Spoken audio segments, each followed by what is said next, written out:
evening and welcome to Meticulous Moments. My name is Juanita Kapp. You can reach me at meticulousmacarons@gmail.com or find me on LinkedIn. Since the COVID-19 pandemic hit the globe, I've had the wonderful privilege to meet a wide array of fantastic individuals. These individuals have truly touched my life in so many positive ways.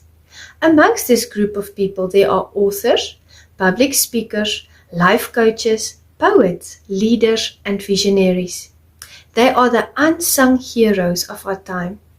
Therefore, I decided to start the Meticulous Moments movement out of a sense of my gratitude. It is my way of giving back to the community. Let us share and reshare their stories in an effort to build a better society.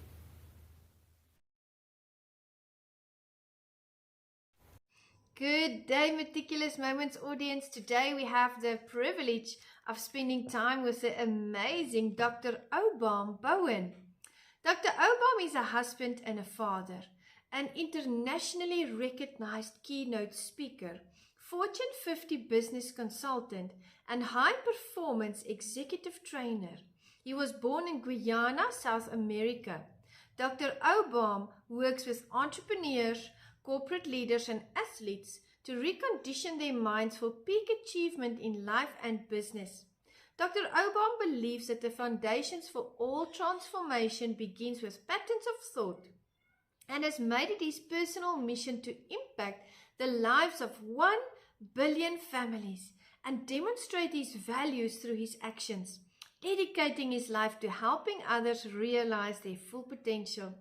He has developed unique strategies for confidence building, career coaching, executive coaching, and strategic consulting, including but not limited to personal development initiatives, life coaching, helping organizations and companies build cohesion, culture, production, corporate training, and development, with an overall goal of reduced cost and increased profits.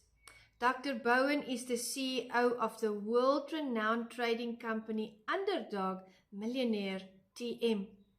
Dr. Obom is the author of 7 books, including the global best-selling book Today is the Day, and has shared the philosophy for next-level growth and achievement from stages to classrooms around the world. His latest book, This Is Why Christians Are Broke, has already set the stage of controversy. Dr. Obom committed 20 years of his life to service as a member of the United States Marine Corps and is a Purple Heart recipient for wounds sustained in combat.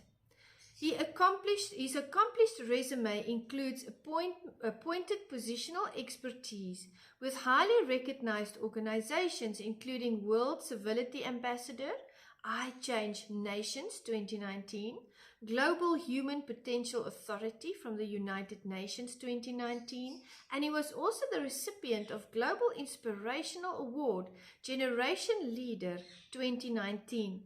Dr. Obom holds 5 bachelor degrees, 3 master's degrees, and 3 doctorates, and 2 PhD degrees in various areas of studies relating to psychology, business, and finance. And I think from that one biography, we realize that we are in fantastic hands this evening as we discuss the topic of leadership.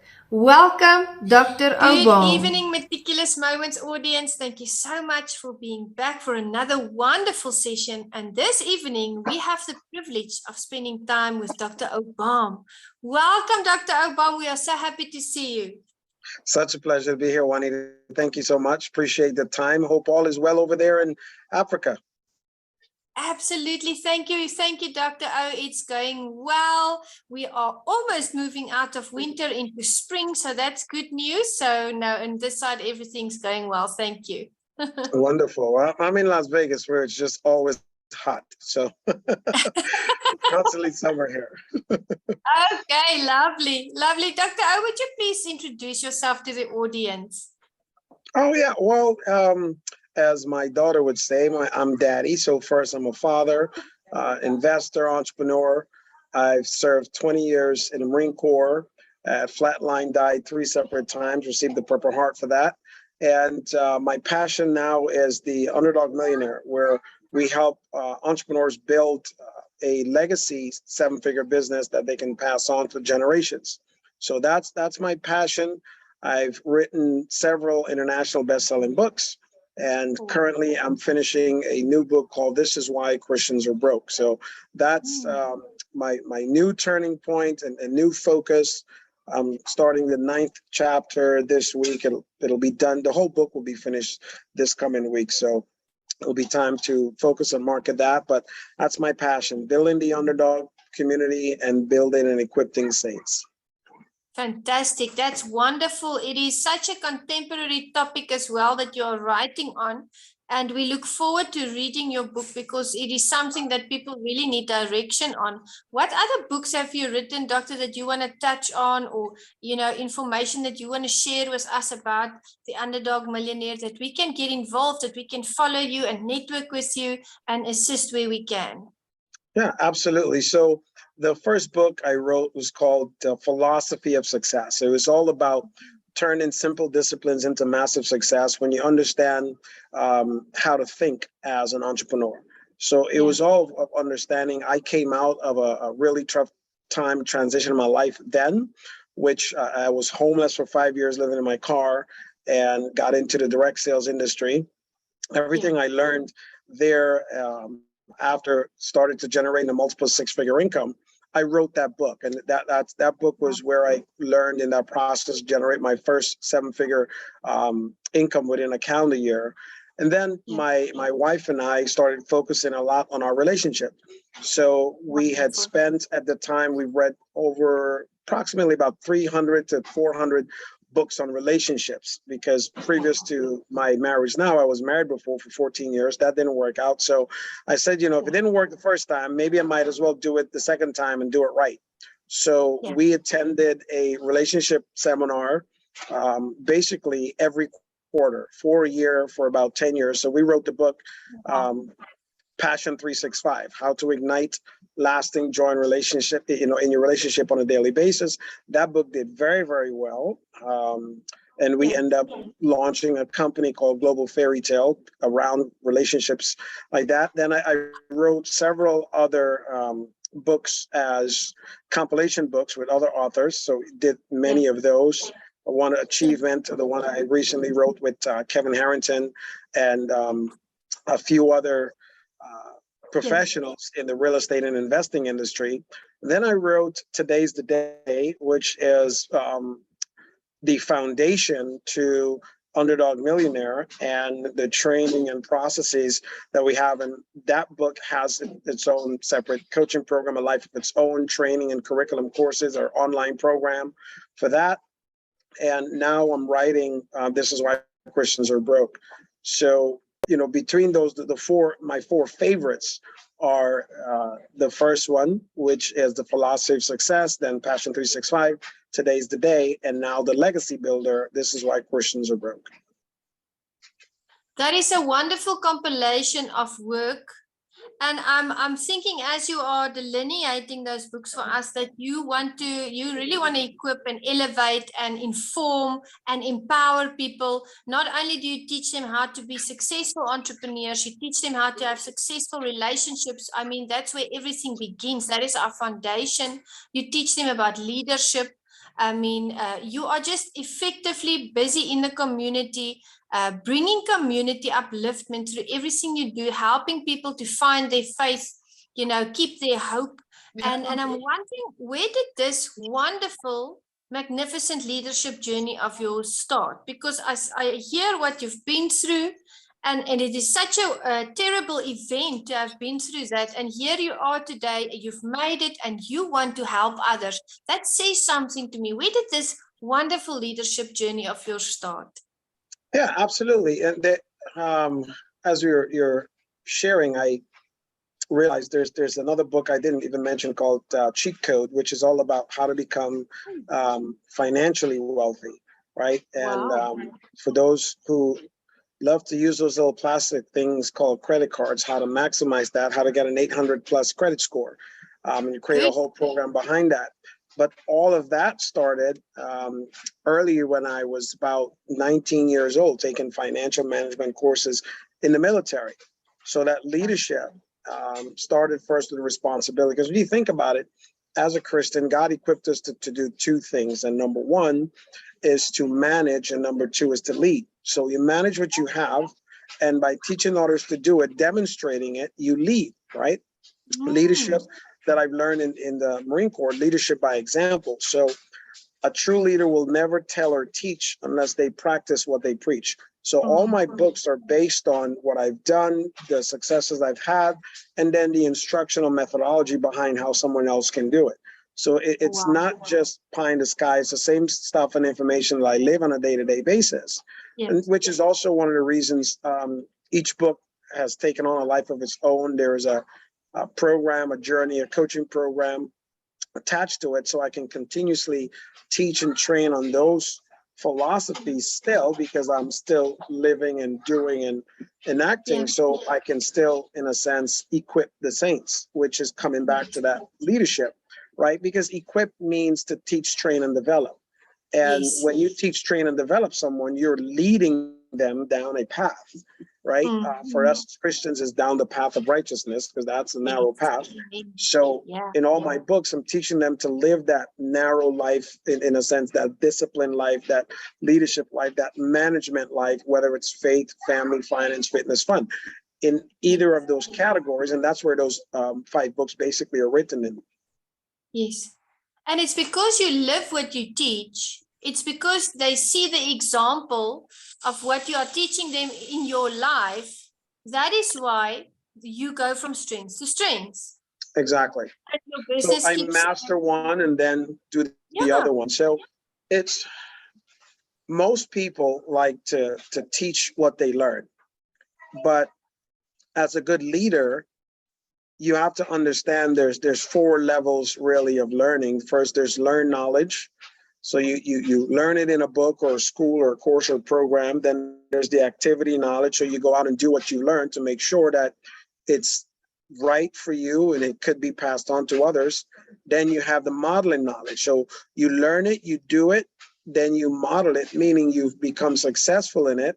Other people can emulate you. Then there's the teaching knowledge, right? So learn, activity, model, and teach. That's the true way to lead. So once I get to that level of teaching where I've mastered it, I've become successful in it, then I write about it in a book and I create a program. So I'm constantly taking a specific area of life, mastering it, writing about it, and then teaching about it so I can lead others to the path. That's been my formula, right? So I don't try to teach all of it. What most people want to do is they want to go from learn knowledge to teaching knowledge, but they're missing the activity and the modeling, which means they have no wisdom, no experience. So they can't give you real life examples. They can only give you the same stories they read in a book or something. That's because they haven't mastered it themselves. Yeah. That's a wonderful formula. I see it unfold in my mind's eye as you are speaking. You learn something new, you practice it until you have that skill, until you've mastered it, as you've said, and then only you are able to teach others, but then it's time for you to go to the next level. And I'm thinking of that quote that says, as we rise, we lift. And it's just wonderful to see how everything that you do just evolves. And people are just so invested in what you teach them that as they see you learn more, they want to learn more. So it's teaching them emotional intelligence. It's teaching them new skills. It's teaching them to want to be not better, but to be the best in their lives. That is very inspirational. That is truly. Yeah. Well, for like with yourself as a martial artist, you have to go through those 4 phases, right? So you learn as a white belt, you learn what they teach you and you see it, they demonstrate it. Well, you have to practice it over and over until you master it to move on to the white belt. And technically, when you're doing forms or katas or whatever, you're learning from white belt all the stuff that you need to go to yellow belt to be able to master it. So in that mastery, that means you're demonstrating now. You're demonstrating that you have mastery of the basics enough to know that when you get to black belt, black belt is a compilation of brown, it's red, it's green, it's blue, it's yellow, it's white. But you've done that so many times If Yes. someone throws an attack that is Yeah. defendable by a white belt move or a brown or red or black belt move, if you have Yes. enough skill, technique, kata's mastery, and it becomes second nature, then you can Yeah. defend against that. You can defend against and have the confidence to fight someone with a weapon. You know, if you're a yellow belt and someone pulls a knife on you, you're probably not as confident as if you're a black belt to know Yes. how to parry, thrust, block, or even Yeah. thwart their attack before it even gets into your face, because you already Yeah. have the confidence around it, right? So it's the same Absolutely. thing. If you apply to the same levels of learning as a martial artist to be a black belt, so when you get to a black belt in success and finance and relationship, that's the time you teach. But you don't just learn as a white belt and you get like, oh great, and you go and you see the instructors doing the black belt stuff, and then you go and try to teach someone that and you get punched in the mouth. You say, well, it doesn't work. No, you don't have mastery, right? This is what Exactly. happens to people. They read a book on success, they haven't practiced the principles, but they want to go teach people on success, and they've never been successful themselves. So it's like Yes. it's the difference between a travel agent and a tour guide. The travel agent tells you where to go. The tour guide takes you there. Big difference. Exactly. Big difference. They know they've been there. And we Correct. speak, I love the analogy how you take the martial arts and the business world and how you bring correlation between them. And if we look at that, and Dr. O, you know this, it takes a lot of patience and practice and Exactly. persistence. You have to be able to take a punch or two. If you want to be that black belt and you want to do the things that they are doing, you are going to get punched in the face. Your weapon Right. is going to hit you knee or stab you somewhere, or that is just part of the territory. So also Yeah, in business, I'm getting to learn from you. It takes patience, practice, it does. persistence to keep on going and going and going. Absolutely.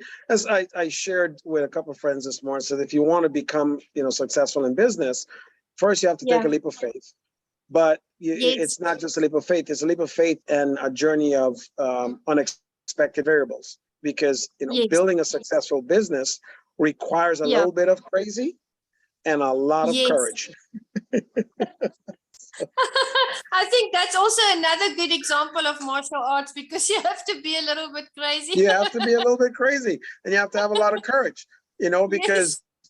you don't start getting hit in the face as much when you're a white belt or yellow belt, but you start going to green and blue and brown and red, you're going to get punched in the face, right? Yes. And as one of my favorite fighter, boxer, Mike Tyson, says, everybody has a plan until they get punched in the face. Can you handle the punch in the face, right? So I know, and I can somewhat just say it right away. I've had a few bloody noses and a few blue eyes, and I right, say every lesson that I've learned from those, I thank the sensei and whoever's been my opponent, because it taught me something. right, It taught me something. My hands weren't up, or my feet were wrong, or I wasn't fast enough. And that is how we learn. We have to be able to take the punch. But if we are right. out there and someone punches us, Dr. O, we've been punched in the face before. We're not going to fall. We know what it's about. Well, That's a good you side. felt it before, so you're good to go. Um, Let me adjust myself, my computer. I have it in my lap to Yeah. just sit in my relaxing chair here to talk to you. And I'm going like, oh, it's falling. It's falling. What's going on? I'm changing the view. Someone is looking at this going, what is going on? So Dr. L, don't worry. I'm just having it in my lap, relaxing. I should have been Good. at my desk across the way. But Oh, anyways, but we are here to have a relaxing conversation, so it's 100% exactly. fine. Right. All is missing is the cup of tea right now. Exactly. And we should plan one of those soon. We should. We should. Yeah. Yeah. Dr. O, what was the most difficult event you went through in your life, and what did it teach you? What was the lesson you took away from that event? Oh man, I have so many of them. I can give you a few. I give you one. So after my injury in Iraq, so I got blown up the third time, where I was actually paralyzed from the waist down for 9 months. Couldn't walk or talk. I was in a wheelchair. being able to come back, I had lost my confidence, my will to live. I had post-traumatic stress. I remember just hating life at the moment. I was homeless in my car and didn't have a place to live. So I had a storage unit. This was in Southern California. I'm sitting there. It's August, actually, like in the middle of August there. This was 2008. So it's in the middle of August. I'm sweating bricks and sitting on a box of books and crying, just trying to decide, do I take my life? Like, is it even worth going on? It was a really rough time. Yes. And I'm sitting there sweating on the box of books. So it's given away, it's a cardboard box. The box eventually gave away from the sweat running down because there's no AC in the storage unit, right? And when the box gave way and broke, it's a box I had with books. One of the books fell out, which is one of the reasons why I became an author. The book that fell out was by Napoleon Hill, Think and Grow Rich. So, maybe I probably should have been reading this book. But within the first 3 chapters, the first one, basically desire, I realized desire is what keeps you awake at night and wakes you up early in the morning. You have something to reach for, which helped me to kind of recalibrate and requalify my purpose and what I really wanted to focus on instead of what I didn't want, which is what I was doing. So then, the second chapter started talking about the power of auto-suggestion, which is, space repeating things. Space repetition is the mother of all skill. So I started focusing more on what I wanted and set my desire upon that, or what Napoleon Hill called it, my definite chief aim, and most people will regard to as the why or the purpose, or, at the time it was, for me, I use it as your why. Most people say your why should make you cry. Well, I was crying, right? But I used it as, the WHY, what's hurting you now? Or in that case, what's hurting me now? What was hurting me then was, no money, no income, no social life, none of that. So I took the opportunity to work in direct sales. And that's what started to change. To my surprise, in the direct sales industry, they focused a lot on personal development. And it was in that transition, that was the first year had already passed where I was living out of my car, that 4 years onto that total of 5, where I was developing myself. And within that 4th year, building and a successful business was where I developed the philosophy, because your philosophy is everything you know, how you hold it, and how it affects what you do, which resulted in me writing the first book called The Philosophy of Success. So I really shared in there the mindset, the things that I had to do and go through to develop, and how I had to think, because to get the results over here, everything starts over here, which is awareness. So awareness leads to change. This is the change we want here. But first, when you're aware, I was aware of my problem. I was aware of all the issues and what had to change. Awareness leads to choice. Now I had the choice to choose to read the book and then apply and take the opportunity to join this, at the time, direct sales business, right? So the awareness leads to choice leads to action. Then I had to take the right actions consistently and persistently over time. So when the awareness leads to choice, the choice leads to action creates results. So the results drive the change that I was looking for. The change I needed was a financial piece, but understanding that they're saying results, or basically awareness leads to change, that is it. But the formula is that it's awareness, choice, action, results, lifestyle. Most people aren't willing to go through the process of the awareness leading to the choice leading to the actions creating the results, and the results creating a lifetime, which drives the change. Most people aren't willing to do that. So when I wrote the book, The Philosophy of Success, is to really understand and bridge that gap. what was missing that entire time is the discipline. And I said, discipline is the bridge between success and failure. So over here at awareness is failure. Over here at change is success. Well, the bridge is discipline. I have to have the discipline every single day to get up and do it, even when I don't see the money, I don't feel like it, and don't want to say all these affirmations and be like, oh, it doesn't really work.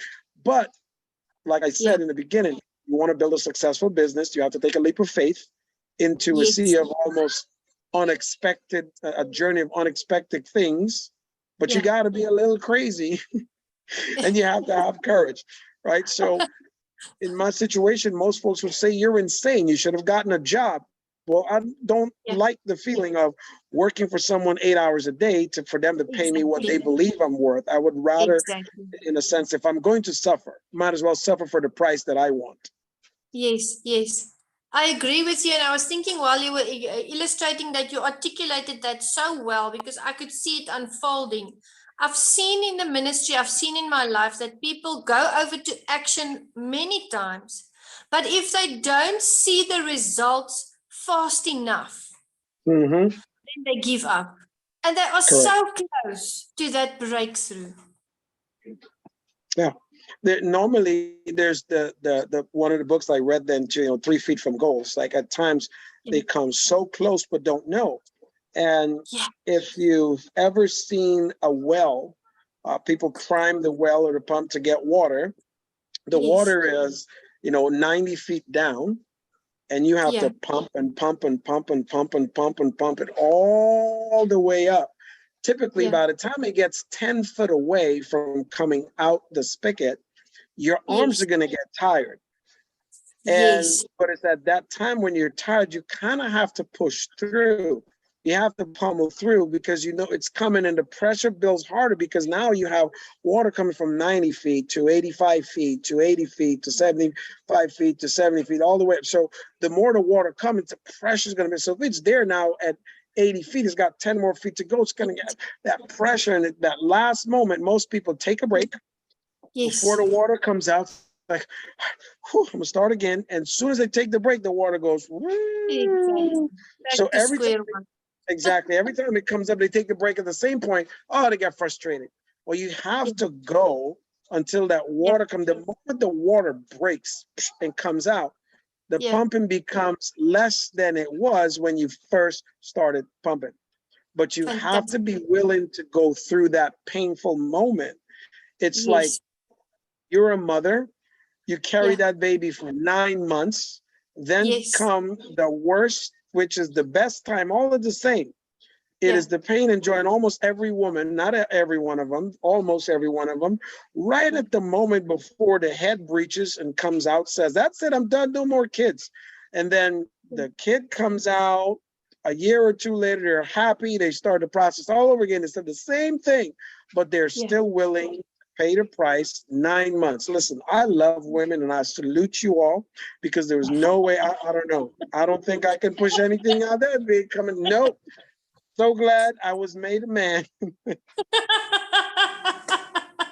We salute all women. I mean, I salute my mom with both hands, because she did it 13 times. I'm the last of 13 kids. All natural birth too. So I think that's amazing. that alone prepared me for just about any level of, frustration or pain or suffering, because she's done it over and over and over. So to all you mothers out there, I salute you. Amen. I agree with you, Dr. O. I agree with you. And I'm thinking, when you were doing the illustration of the water, that it's going to get uncomfortable for you before you see the results. Exactly. If you are in a prolonged state of discomfort, then you are close. Just keep on going. Right. There's someone who wears a pair of shoes all the time. They'll say, they see someone walking around barefoot, like, oh my, I can't do that. Well, there's the body is so resistant, and the skin is so resistant, and walking on heat and burls and grass and all this stuff all the time. The feet, when you're younger, it hurts, but it builds up these calluses. And Yes. eventually over time, your feet could be padded better than sneakers to walk and to run in, right? I remember there's the marathon runner, I forgot what his name was, the African marathon runner who ran for like Nike. Now the rules of the marathon, of the race, is you have to start with your shoes on. And he always ran bare feet. So he started and he ran for a mile in shoes, which was very uncomfortable for him. And at a mile in, he kicked the shoes off and he ran the other 25.62 miles without shoes, because that's how he was conditioned. Now, the other folks who were conditioned with shoes, they can't handle that strain that he was used to or conditioned to, that discomfort. Now, success lies directly outside your comfort zone. So the more success you want, the more uncomfortable you'll have to become. And if this is your comfort zone, you're going to have to stretch. And when you get there, you're going to have to stretch again. And every level of success, that's why you have people that make, thousands of dollars, tens of thousands, hundreds of thousands, millions, hundreds of millions, billions, because their comfort level is at that amount. And you can never earn more than you learn. It's insane. You can never outgrow the level of intellect. So even if for someone, this is why they have the big cautions with those who play the lottery, right? Even if you somehow generated a lot of income, but your knowledge is here, eventually your income will regress back to where your level of thinking is. Because if you're not used to managing that amount of money, you will mismanage it anyways. And lose it again and not have anything. Be right back where they started. These people Right. that are There's a saying that, if you were to take all the money in the world right now and divided it up equally to everyone, within a year, all the money will be back into the hands of those who it was before. I believe you. I believe you because I've seen that happen in people's lives. I am completely convinced that is absolutely the truth. They are not personally developed in a sense that they don't have those skills. They don't go into getting more knowledge on the subject, developing themselves personally and professionally. And we've been speaking about that leaders should be taking risks. How do people know what risks to take? If they are still in the beginning of their leadership journey, in the beginning of their entrepreneurial project, what risks, what are the characteristics of a risk worth taking and the characteristics of something that is you should be wary of? Yeah, well, the first thing you have to understand is there's a difference between risk and recklessness. Oh, yes. Right? Well said. Right. So the recklessness is knowing the difference and not doing what you're supposed to do. So, for example, you and I can go to an airplane and jump out of the airplane. Now, I've been jumping out of perfectly good airplanes in my life since my early 20s in the military as a parachuter. My wife and I go skydiving as often as possible. But there's no way I'm going to go jump out of an airplane without a parachute. That's reckless. Yes. So when it comes to business, just like jumping out of the airplane with a parachute, you need the right knowledge and the right equipment. So the first thing you do, if you're going to start investing in maybe real estate, you should probably start picking up books on real estate, find a real estate mentor, find someone that will guide you along the path, find the people who've been there, done what you're looking to do, and they're living the life. They don't need the books to teach you. Their life is the example. Their experiences is the example. Someone that can mentor you, coach you, teach you, guide you, in a sense, equipped you. That would be preparing, because you have to go through the learn knowledge phase. So you have to learn the information. Then when you go through learn, then you have to go and do.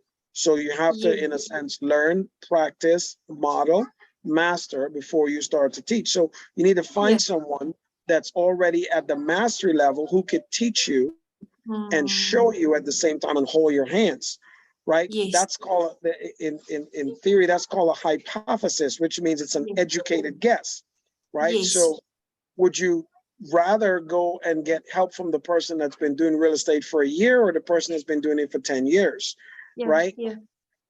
Obviously, uh, reason says the person that's been doing it for 10 years and been more successful would Yeah. probably be the better bet than the person who's been in it a year.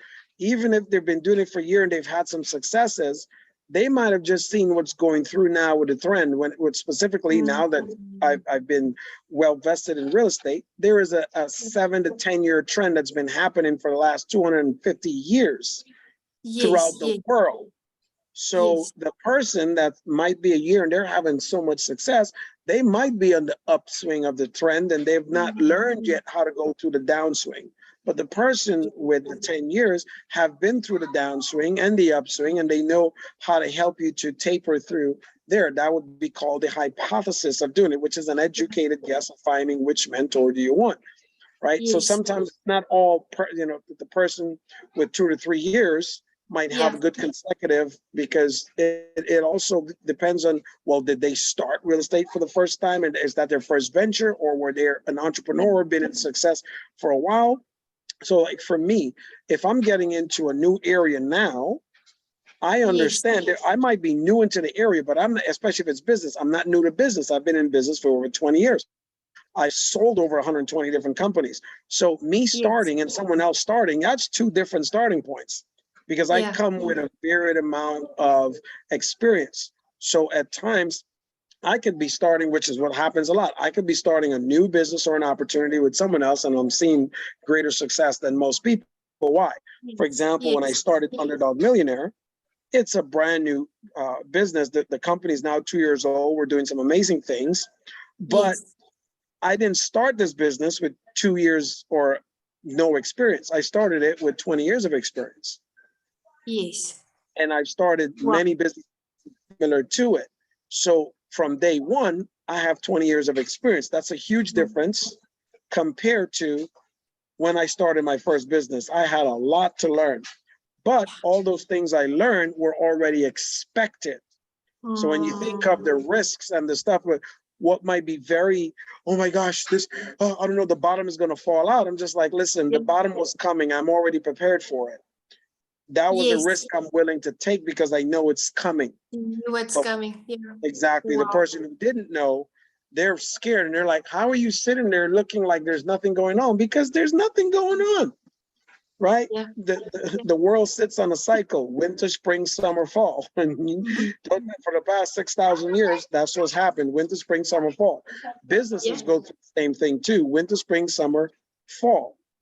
So when Amen. the fall happens, the spring happens, the winter happens, the summer happens, if you're prepared for it, when they come, it's not a surprise.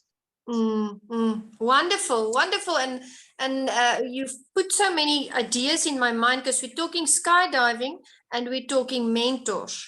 And I went skydiving 3 times in my life. My daughter was 2 years old, but I did 3 static lines. So I'm thinking of the analogy. You mentioned that we have to take risks. We shouldn't be reckless. So I'm Right. thinking that if you go and you do a static line, you know you have a chute. So you're not being reckless, you're taking that risk. But I can almost compare a mentor to someone who assists you to do a static line jump. Maybe the first 100 jumps, sometimes they do static line until the people will free fall. So if you are taking the risk and you are here with your business, you have your chute, you are willing to do what you need to do, then you're operating. Exactly. A mentor is kind of like, because with a static line, the plane opens your chute for you. So a Right. mentor is the person who helps you unlock your potential, who Correct. gives you an open chute, who helps you to succeed. And that's very important. We should all have mentors and role models and coaches and people that assist us while we are still in the training phases of business. Yeah. And typically, if you want to be successful in business, you need a coach, a mentor, and a friend. And True. ideally, yeah, you don't want them to be the same person either, because the friend is the friend is the person that you need to shoulder to cry on when things aren't working. The coach tells you and shows you what to do. The mentor is there to help guide and protect you. And so the difference between a mentor and a coach is really the difference between a coach and a facilitator.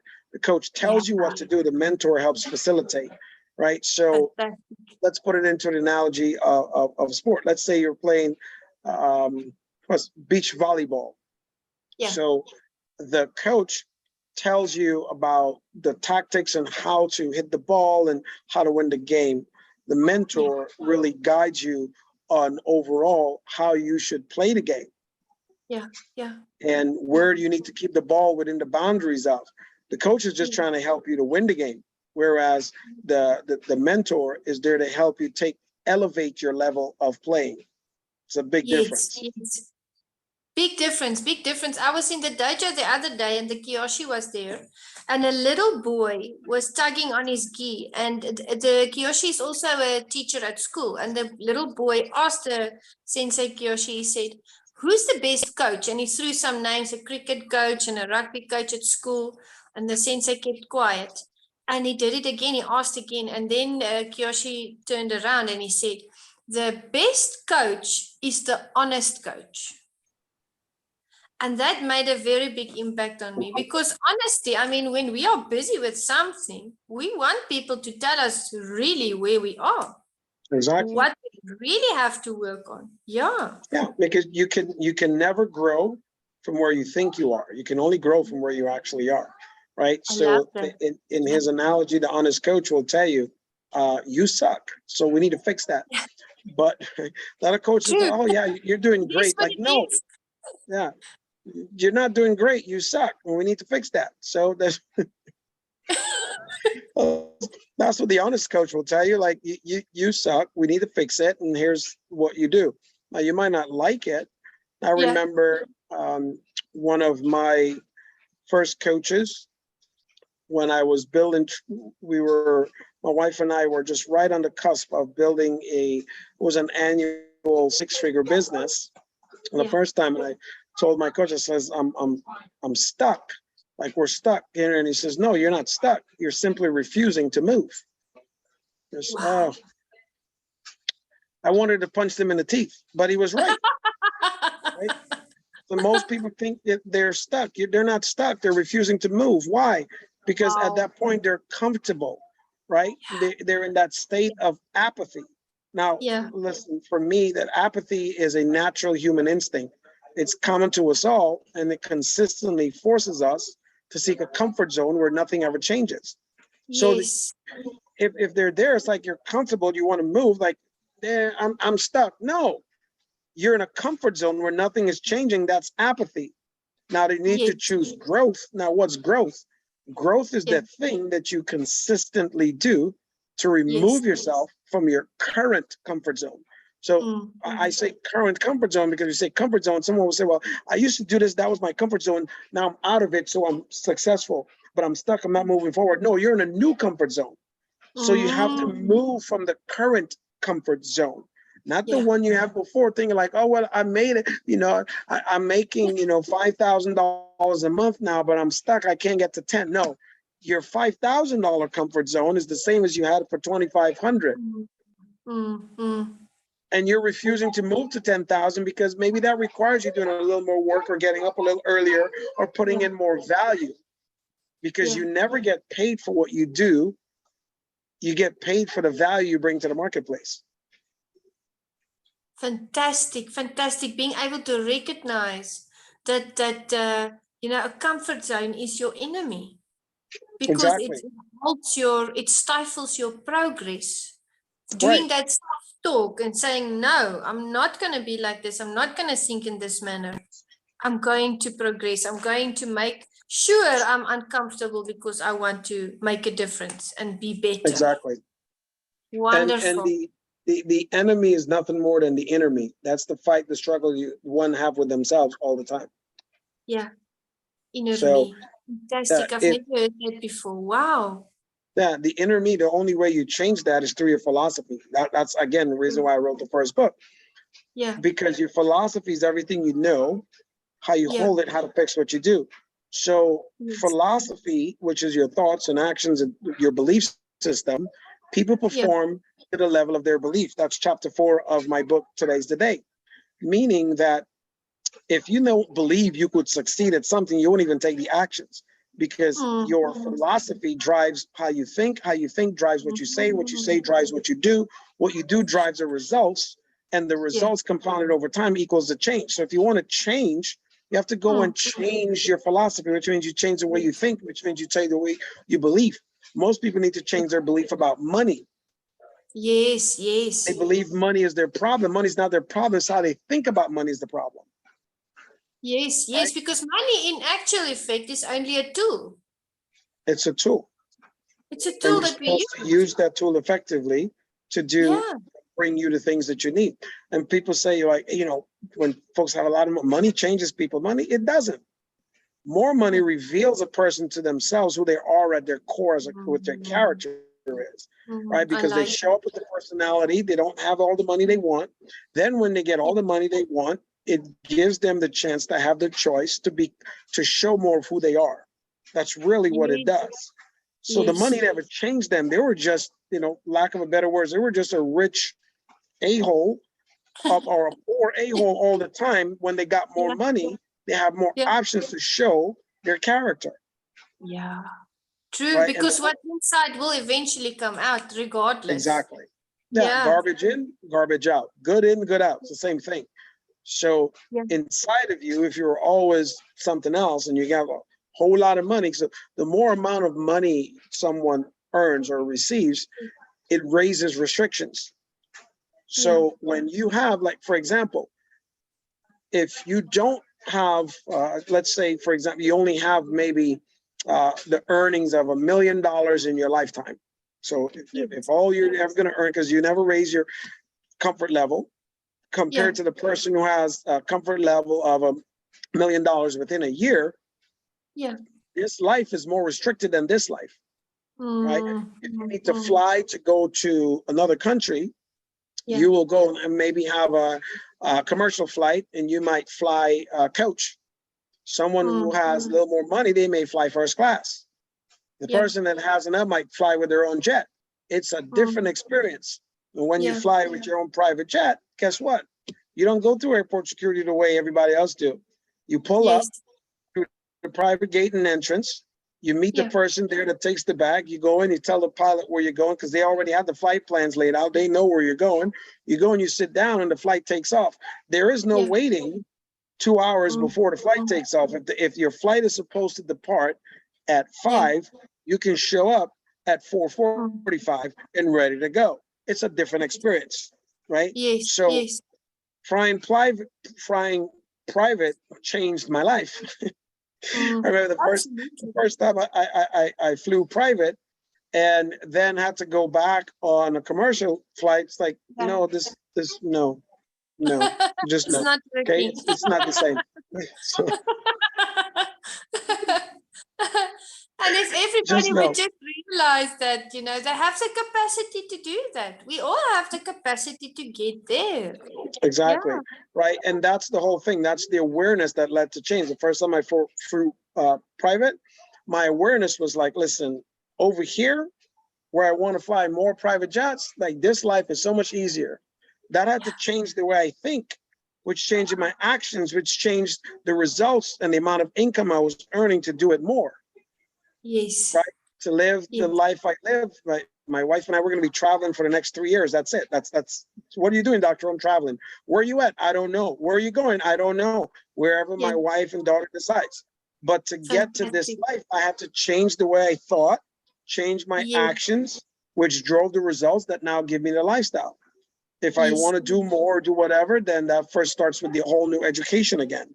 How did I get here? I don't know. Thousands of books, reading them, mastering them, doing them, demonstrating, hiring coaches, hiring mentors, right?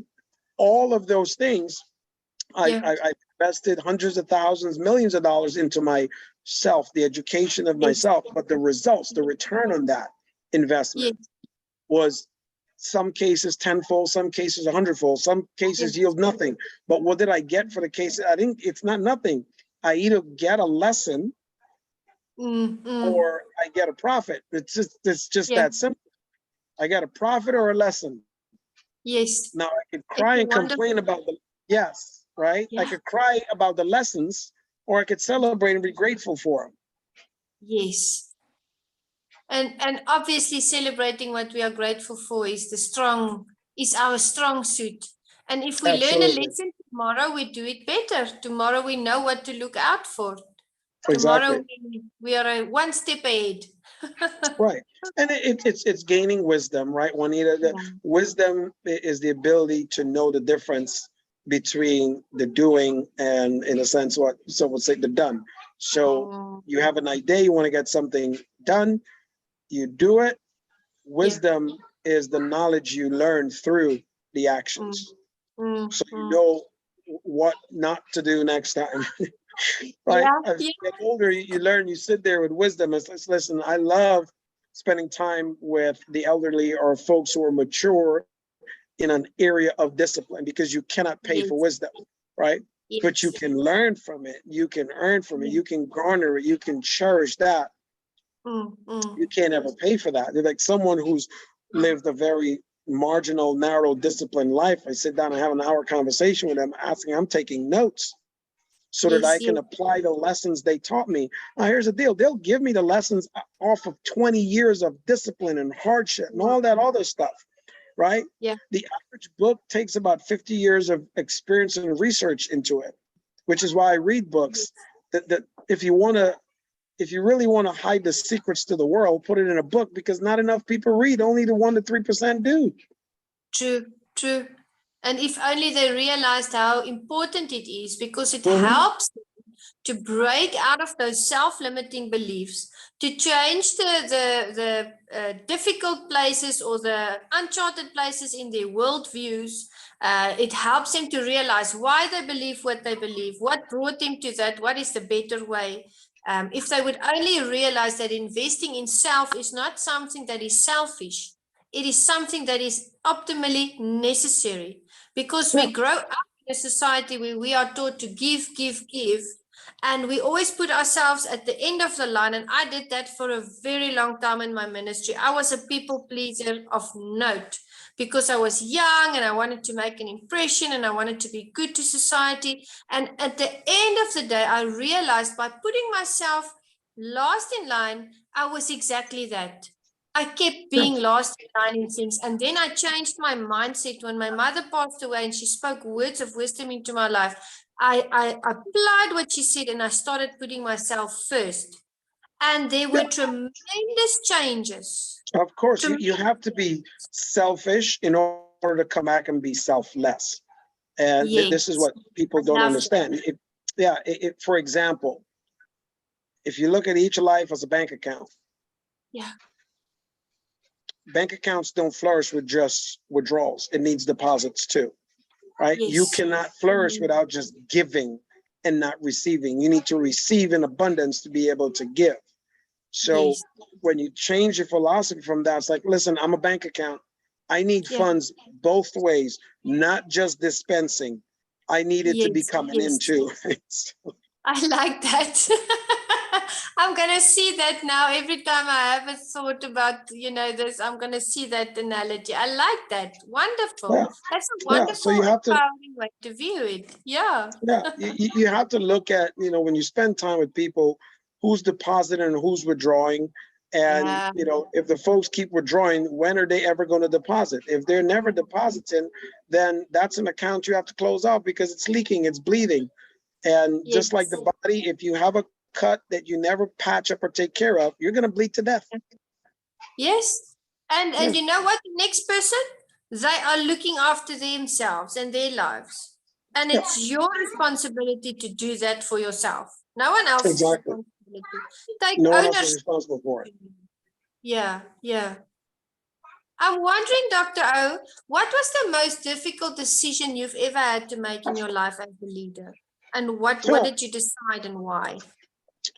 Well, learning that no is a complete sentence that needs no explanation. Yeah. Wow. Yeah. Yeah. Hey, can I As have easy as no? that. Yeah. Yeah. Can I? No. With no explanation. Just it's a complete sentence, period. Hey, would you like to go to the movies? No. And most people, well, let me, it's just no. You don't want to go, just say no. And you don't have to give an explanation, because I No, always end up explaining myself extensively. I should stop doing that. If I don't want to yeah, go, I have the right to say, I don't want to go. It's no, fine. two letters, one word, one statement, point is made, no explanation. I like that. That's empowerment right there. Mhm. That's liberating. To feel that you can just, if you don't feel like it, just don't do it. Yeah, Wonderful. greatest difficulty, learning to say no. Yeah. And we work with people, and it's difficult sometimes to say no, because you think of how they're going to react. We should get to a place where we are mature enough not to really worry about that part. We're thinking of emotional intelligence, meeting leaders on their leadership level where they are at. And I'm wondering, to you, in your opinion, what attributes should a successful, effective leader have? What are those attributes that shine through, that set a leader up for success? Yeah, well, the top three would be patience, discipline, and consistency, right? Oh, yes. Without and commitment. Without commitment, you'll never start. Without consistency, you never finish. And without the Oh, discipline, you won't have the impetus to get up every morning and do what's required. yeah, But yeah. without patience, you won't have the time to see it through. True, true. I love that Right? answer. I love that answer. Yeah, those four go hand in hand. They correlate with each other, right? They're the top four most required disciplines to have. Gotta have patience, Yeah, discipline, gotta have consistency, yeah, and you gotta be yeah, committed, right? yeah. I'm married to my wife for this year's 10 years, but I've been committed to her. We've been committed to each other for 17 years. So without Wow. commitment, you'll never start. Without commitment, you'll never finish. So when will we finish? Well, the promise was until death do us part. The discipline Yes. is every day getting up and still cherishing and honoring that. And I gotta have the patience every time she gets on my nerves and every time I get on her nerves, right? So Yeah. those four go hand in hand for everything. Wonderful wisdom coming through right there. Uh, I you love gotta that. those four, the most important. And my wife is right. She just came and she's looking at me like, "Oh, you better." Mm-hmm. Okay, she's smiling. Mrs. O. Yeah, Just Mrs. Bell. watching. Yeah, you want to come? You want to say hi? Come say hi, honey. Come say hi. Yes, please. I would love to meet her. She just came and she part of the discipline and commitment from her workout. Let's go outdoors. She just came from outdoors. Hello. Hello. How are you? Pleased to meet you. Pleased to meet you too. Well, I call her over so I can get a kiss too. Just sneak it in. I love that. That's beautiful. Thank you. Thank Nice you to meet so much. you. No You problem. walked in as I Thank was talking about you. I see. Uh-huh. Such a lovely couple. That's wonderful. Thank you. So heartwarming. Thank you. Yeah, so, but those four, they go hand in hand with everything we do. And that's in every area of life, right? Whether it's relationship, it's finance, it's business, it's faith, right? If you're not committed, you'll never get started. And if you're Absolutely. not consistent, you'll never finish. But you have to have the discipline to see it through and the patience to weather the storm. Yes. Wonderful answer, wonderful answer. And we should take that and really apply it in our lives and rethink it. And, it's always good that we learn a lesson. It's always good that we listen to these conversations, because it spurs us, it gives us hope, it spurs us on our journey to hear what other people have gone through, to apply what they've applied, and to really just never stop. Never to stop, to be consistent, to do that. Growth is ever changing, ever constant. And the moment you stop, pretty much that's the day you die, spiritually, mentally, emotionally, physically. You don't actually physically fall down and die, but Yes. if you don't progress, because everything in nature is always growing, right? So you're Yes.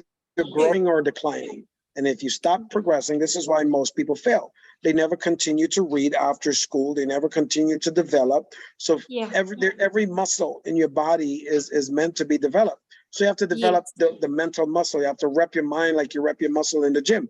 So if the mental muscles aren't stronger, isn't stronger in relationship, isn't stronger in finances, isn't stronger in business, then you can't earn the points you need there, the points in finance, the points in relationship, the points in fitness, the points, wherever it is, you have to rep those mental muscles, because the mental muscles get strong, then the actions become stronger as a result of that, right? So when you apply those same 4 qualities that we talked about previously, you got the patience to see it through, you have the discipline to make it happen, and you're committed. That's how you're going to get started, and you're consistent. That's how you're going to finish. I love it. Absolutely. And to the audience, write that down, go over it again, rewatch this over and over again. If there's something that you don't, catch the first time, because some things are taught, some things are caught. There's nothing wrong with reading a book again. I mean, I've done that before. I've read a book and then a few months later, there's something that I was thinking about and I've reread that book. Nothing wrong with rehearsing and practicing. We've spoken about martial arts. You do the same kata 1,000 times before you even take it to the competition and compete. It's something that you have to do consistently. Invest in yourself, work in it. Think about those 4 points that Dr. O has listed, the wisdom that is given. And we want to ask you, Doctor, what is next for you? What are your plans? I know you're always busy with something. It's so refreshing to see, the talk that you do, the books that you write, and your conferences. What's next for you? Well, what's next for me is I'm actually putting 3 businesses into one here for me. So writing the new book, This Is Why Christians Are Broke, the new movement with that. My goal is to make that book a New York Times best-selling book, so I can speak and train and develop more on that. And tying that message into the underdog millionaire message, teaching and training and equipping more saints. And then my speaking career, I'm actually for the first time now starting to seek more speaking engagements, because that is going to give me more of a presence, and more of that is to promote the movement of equipping the saints. And you mentioned earlier, some things are taught, some things are caught, but the best things are bought.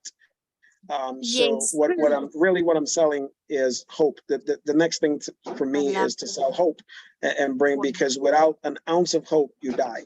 Right? We can go without so many things, but we cannot go without hope. Absolutely, absolutely. No one could have phrased that better. You articulated that so well. I love that. Thank you very much for that wonderful answer. And it brings us to the last question, and that would be, what words of wisdom do you want to leave the audience with? Well, as my mentor had told me, I mentioned it in here, if you're stuck, you're feeling stuck, you're not stuck. You're simply refusing to move. The best way to decide first to move, take action in moving, and the best way to do that is to find a coach or mentor that can help you. And which is what I love doing and helping with my audiences, is to teach, coach, and develop and mentor them. So in December, we have our next 4-day mastermind, which helps someone completely rewire the way they're thinking to take the right action steps to create a 7-figure legacy business, right? We're doing our next OB mastermind, which stands for like the Outcomes and Breakthrough Mastermind, in Orlando, Florida, which is nice and sunny and warm. In Miami, I'm sorry. My wife's correcting me. See, thank you, honey. So in Miami, Florida, we just did the last one in Orlando, but the next one is in Miami. That's what it is. The greatest advice I can give to you is to find a good coach or mentor, someone who's been there, done that, and lived the life you're looking to live, because they can teach you from what they're currently doing and what they have done, instead of from theory. Yes. I agree with you. And you've taught us that in this session, amongst so many other things. And we just want to say thank you for taking out the time to sit with us, have this leadership discussion, to invest into our personal and professional growth. You are gifted. You are a man of faith. You have a beautiful family. And we just want to say we are honored to know you. Thank you very much, Dr. O. Thank you. It's been my pleasure. Look forward to being in touch. Absolutely. And to the Meticulous Moments audience, thank you for joining us for this session. We are going to make Dr. Obom's contact details available. Reach out to him, follow him on social media, purchase these books, network with him, and let's just cheer him on this wonderful journey that he's taking with his family. We are so privileged to know him. And with that, we say good night. Good night, all.